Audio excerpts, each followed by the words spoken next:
Hello students, welcome back to a fresh lecture on pair of linear equation class 10th mathematics. यहाँ पे सबसे पहले हम समझते हैं वर्ड प्रॉब्लम्स होता क्या है। उसके बाद मैं आपको बता रहा हूँ कि कौन कौन बच्चे इस वीडियो को देख सकते हैं और कैसे ये उनको हेल्प करेगा आगे। और उसके साथ साथ इस वीडियो में सारे कैटेगरी के लैंग्वेज प्रॉब्लम को मैं डिस्कस कर रहा हूँ, लैंग्वेज प्रॉब्लम या वर्ड प्रॉब्लम को मैं डिस्कस कर रहा हूँ और कंप्लीट एनसीईआरटी का सॉल्यूशन दे रहा हूँ। चलिए प्रोसीड करते हैं। सबसे पहले हम समझते हैं कि ये वर्ड प्रॉब्लम जो लिखा हुआ है लैंग्वेज प्रॉब्लम, इससे का क्या मतलब है। देखिए, जब भी हमारे पास वर्ड प्रॉब्लम या लैंग्वेज प्रॉब्लम आता है तो उस कंडीशन में हमारे पास कुछ लैंग्वेज में इक्वेशंस छुपे हुए रहते हैं। कुछ लैंग्वेज लिखा रहता है, कुछ सेंटेंसेस रहते हैं। उस सेंटेंस में क्या होता है, कुछ इक्वेशन छुपा हुआ रहता है। तो आपका पहला काम यही रहता है कि उस लैंग्वेज से उस इक्वेशन को प्राप्त करना, लैंग्वेज में जो इक्वेशन छुपा हुआ है उसको प्राप्त करना, और फिर इक्वेशन से आप कहाँ जाए, उस इक्वेशन से आप चले जाए सॉल्यूशन की तरफ। यही होता है, बस इतना ही अंतर है। आई होप कि आप इस वीडियो को देखने से पहले linear equation in two variable के कंसेप्ट को पढ़ चुके हैं कि क्या होता है pair of linear equation in two variable का मतलब, कैसे इनके सॉल्यूशंस निकाले जा सकते हैं, यानी एक्स और वाई का वैल्यू निकाला जा सकता है, जिसके लिए 4 मेथड्स है। एक ग्राफिकल मेथड है और 3 अलजेब्रिक मेथड, जिसमें substitution method, elimination method, cross multiplication method सब आते हैं। फिर मैं एक ब्रीफ समरी दे रहा हूँ। जिन लोगों को बेसिक कंसेप्ट आता है वो 5 मिनट पे स्किप कर जाए, वीडियो को 5 मिनट तक लेके चले जाए और वहाँ से आप कैटेगरी वाइज देख रहे होंगे लैंग्वेज प्रॉब्लम को। सबसे पहले हम समझते हैं वर्ड प्रॉब्लम का क्या मतलब है। मैंने आपको बताया कि वर्ड प्रॉब्लम में आपके पास कुछ इक्वेशंस दिए रहते हैं और वो छुपे हुए रहते हैं। अगर आपको वो भी नहीं पता तो मैं सबसे पहले बता दूं यहाँ पे इक्वेशंस, टू वेरिएबल और पेयर का क्या मतलब है, एकदम बेसिक से चलते हैं। तो जब हम बोलते हैं दो वेरिएबल, सबसे पहले यहाँ से आइए, दो वेरिएबल, इसका मतलब है का वेरिएबल क्या होता है जिनका फिक्स वैल्यू नहीं हो। जनरली हम लोग अल्फाबेट से इनको डिनोट कर रहे होते हैं। तो मान लीजिए एक्स और वाई दो वेरिएबल है, आप कुछ भी ले सकते हैं। एक्स और वाई दो वेरिएबल होंगे, उनका एक इक्वेशन बना होगा। इक्वेशन जब भी आता है मतलब equal to zero something, equal to zero, equal to zero, okay. Equal to 5 नहीं हो सकता, हाँ हो सकता है, उस 5 को आप इधर ले लीजिए तो -5 इक्वल टू जीरो, एक स्टैंडर्ड फॉर्म में बता रहा हूँ। अब इसके आगे एक्स से आगे 1 2 3 4 कुछ भी हो सकता है, जीरो नहीं हो सकता, सिवाय जीरो के अलावा कुछ भी हो सकता है। तो मान लीजिए कोई नंबर है ए, ठीक है, कोई इंटीजर है, कोई फ्रैक्शन है, कोई रेशनल नंबर है, कोई रियल नंबर है ए। उसी के जैसे इस y के सामने भी जीरो छोड़ के कुछ भी हो सकता है, क्योंकि अगर जीरो आ जाएगा तो ये y खत्म कर देगा, 0 × y जीरो हो जाएगा और फिर ये linear equation in one variable हो जाएगा x। तो इसके आगे भी कुछ b होगा और उसके साथ कोई c हो सकता है। समझे, जब पेयर हमको दिया हुआ यानी दो इसी तरह के इक्वेशन होंगे, एक ये हो गया, एक ये हो गया, जिसमें x होगा, y होगा, इसमें भी c हो सकता है, इसमें भी a b c होगा। इस दोनों को डिफ्रेंशिएट करने के लिए हम लोग आसान कर लेते हैं चीज़ों को, और इसके a को a1 बोल देते हैं, इसके b को b1, इसके c को c1, इसके a को a2, इसके b को b2, इसके c को c2 बोल देते हैं। यही मतलब है pair of linear equation in two variable का। यहाँ जो आपको दो x और y दिया हुआ है, कोई एग्जाम्पल ले ले, जैसे x + y = 3। अब देखिए इसका कोई भी सॉल्यूशन हो सकता है, जैसे x अगर 1 हो, y 2 हो तो 1 + 2 = 3। ऐसे सॉल्यूशन, इस सॉल्यूशन का क्या मतलब होता है, सॉल्यूशन का मतलब होता है कि क्या वैल्यू होगा x और y का जिससे कि ये इक्वेशन सेटिस्फाई कर रहा होगा। खैर, ये हो गया pair of linear equation in two variable का मतलब।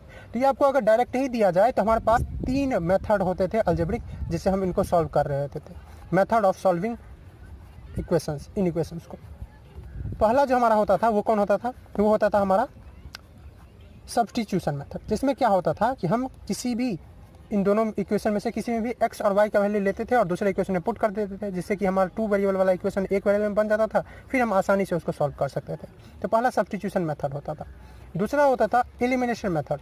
एलिमिनेशन मेथड ये सब मैं पिछले वीडियो में करवा चुका हूँ, 3 वीडियो, जिसका आपको लिंक डिस्क्रिप्शन मिल जाएगा। वही बच्चे इनको इस वीडियो को देखें जिनको ये सब का कंसेप्ट है। अब अगर डायरेक्ट लीनियर इक्वेशन में है तो ये वीडियो आपको ज़्यादा हेल्प नहीं करने वाला है। थर्ड है क्रॉस मल्टीप्लिकेशन मेथड।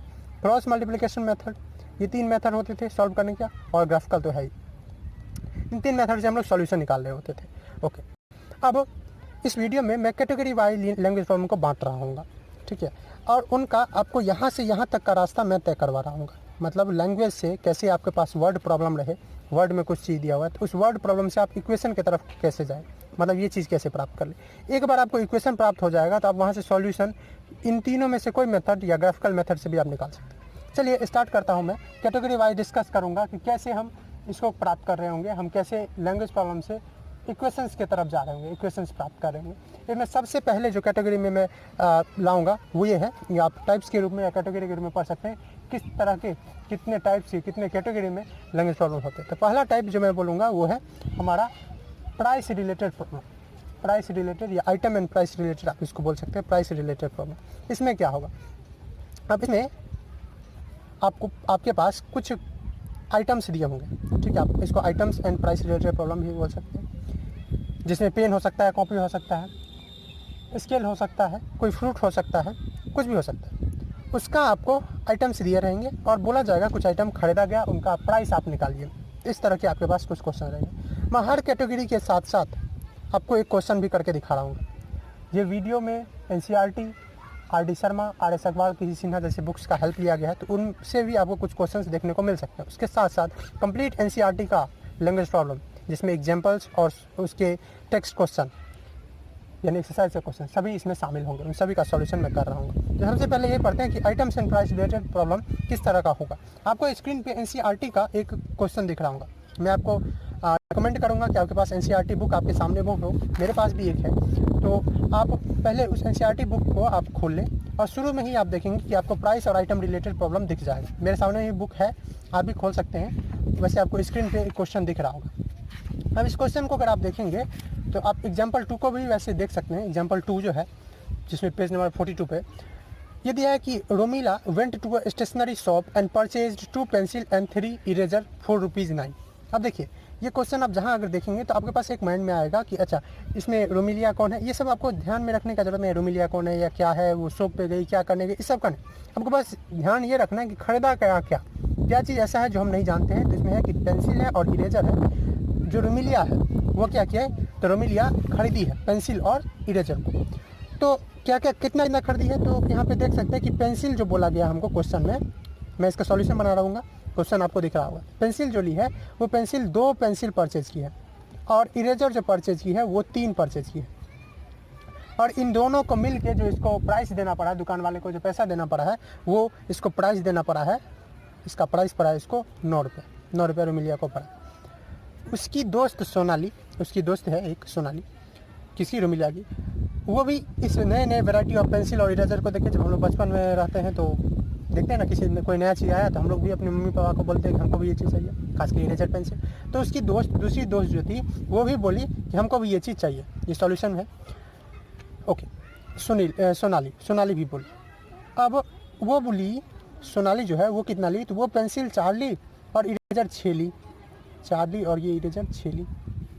ओके, अब आपको बताना है कि हर एक का प्राइस कितना होगा। अगर सोनाली जो ली थी उसको प्राइस देना पड़ा 18 रुपये और इसको देना पड़ा 9 रुपये, तो कितना होगा हर एक पेंसिल का प्राइस, जैसे कि इसको इतना रुपया देना पड़ा। अब देखिए ये सबसे सिंपलेस्ट टाइप का लैंग्वेज प्रॉब्लम होता है, जिसमें आपको क्लियरली दिख रहा है कि हमको निकालना क्या है। हमको निकालना है कि क्या कैसे पेंसिल का और इरेजर का दाम है, हर एक पेंसिल का हर एक इरेजर का क्या दाम है, हमको ये चीज़ पता करना होता है।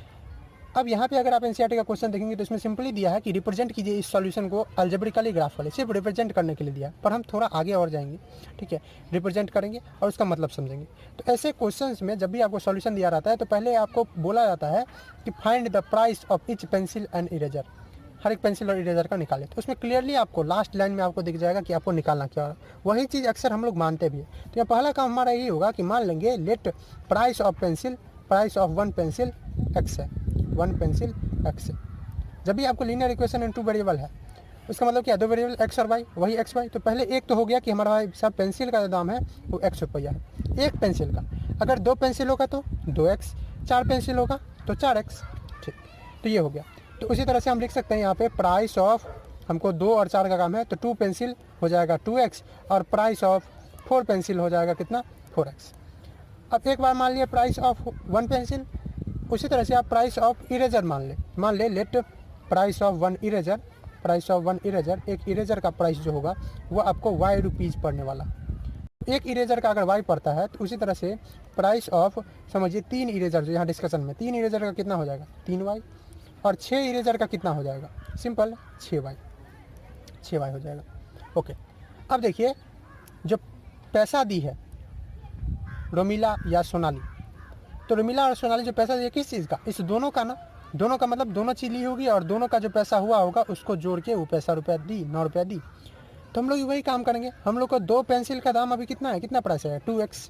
तो हम लिख लें पहले किसके लिए, पहले रोमाली के लिए, फॉर रुमाली उसको कितना देना पड़ा होगा, तो उसको 2x रुपया देना पड़ा, किसके लिए, 2 पेंसिल के लिए, और 3y रुपया देना पड़ा किसके लिए, इरेजर के लिए।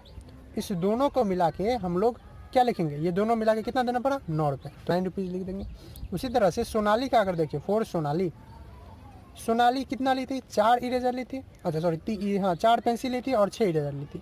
तो 4 पेंसिल का दाम कितना हुआ इसको, 4x, और 6 इरेजर का दाम कितना हुआ, 6y, तो 6y, इस दोनों को मिला के ये कितना रुपये थी, 18। ये आ गए आप इक्वेशन के पास।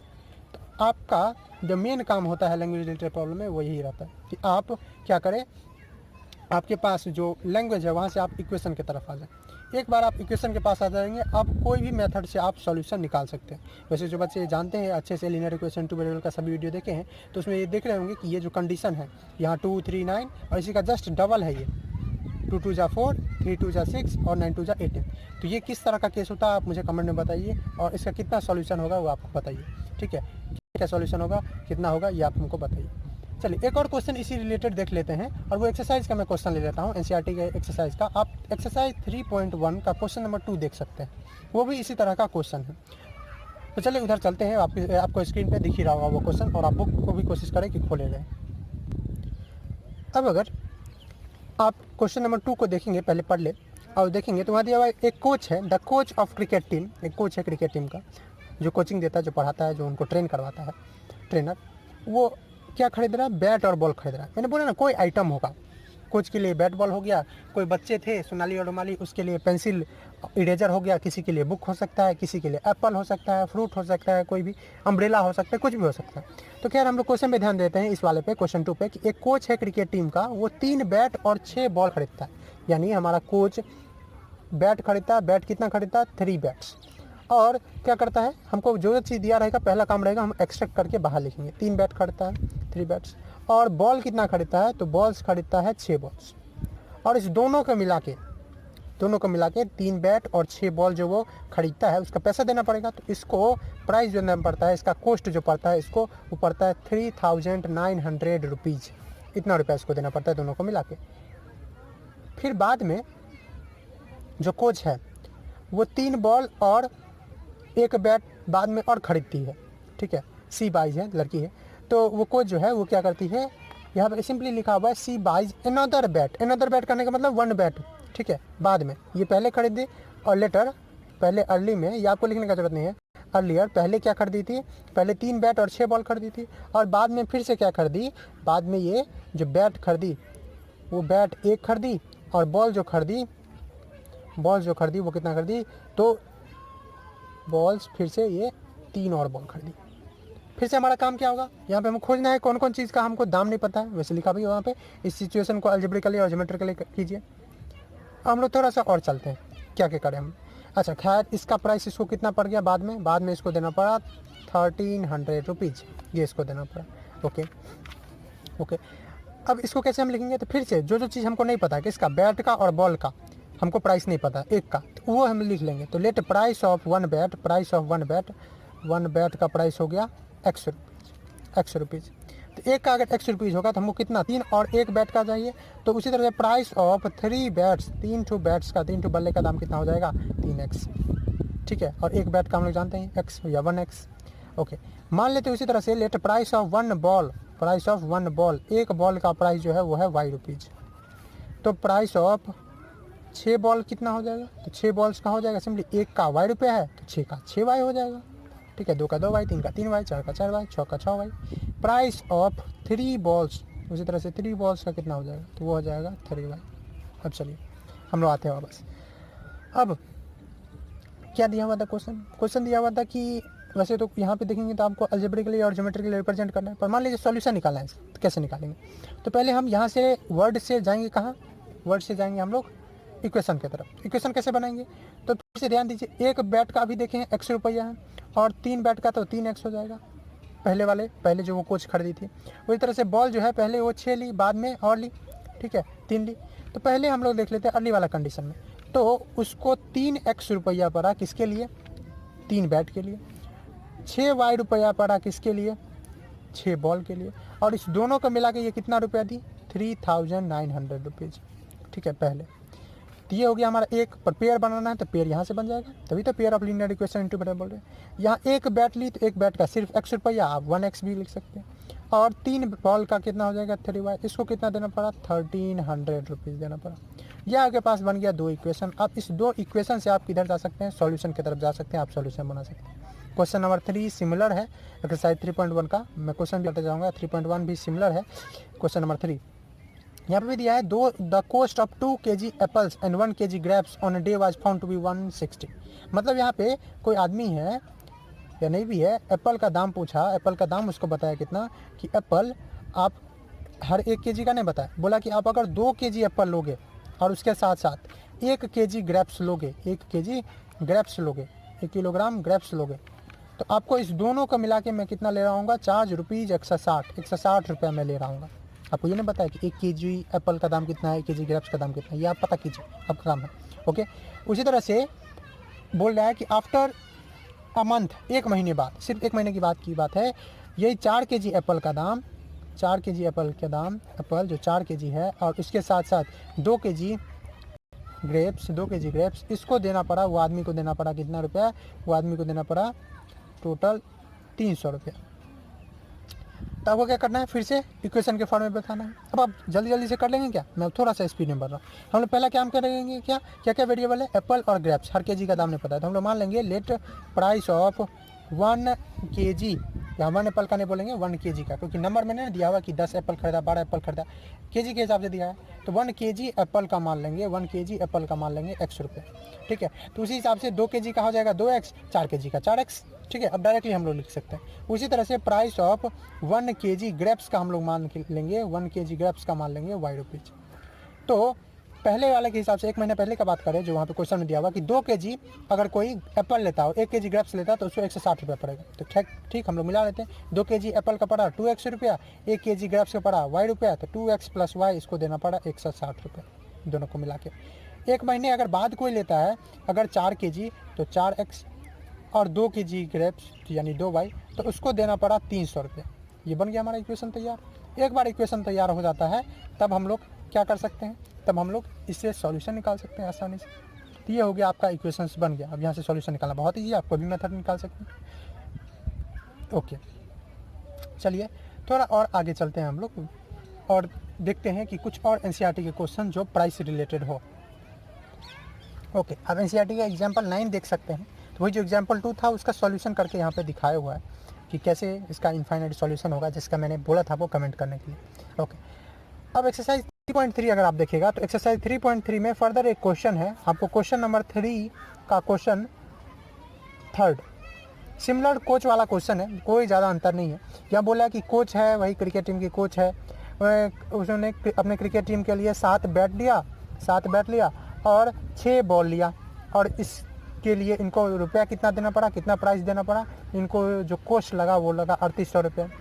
उसी तरह से बाद में ये फिर से क्या बाई की, 3 ठो बैट बाई की और 5 ठो बॉल बाई की, और इसके लिए इनको जो पैसा देना पड़ा, इनका प्राइस जो देना पड़ा वो कितना देना पड़ा 1750 रुपये, 1750 रुपीज़। आपको बोला है कि इसको लीनियर इक्वेशन को आप सॉल्व कीजिए, find the cost of each bat and each ball. ये चीज़ हम लोग मान रहे होंगे कि लेट कॉस्ट ऑफ, अभी जस्ट किए हैं कॉस्ट ऑफ ईच बैट या 1 बैट, ईच बैट बोले या 1 बैट बोले, ईच मतलब हर एक बैट, एंड 1 बॉल, वो हो गया x एंड y, ठीक है। आप अलग अलग भी इसको लिख सकते थे, cost of 1 bat x, cost of 1 ball y। खैर, तो 1 बैट का अगर x हो जाता है तो 7 बैट का कितना होगा 7x, ठीक है। 1 बॉल का y है तो 6 बॉल का कितना हो जाएगा 6y। इस दोनों को मिला के जो कोच को पैसा लगा वो कितना लगा शुरू में 3800 रुपये, 3800 रुपये। बाद में जब वही चीज़ खरीदती है तो 3 बैट का इसको लगा, 3 बैट और 5 बॉल का 1750 रुपये।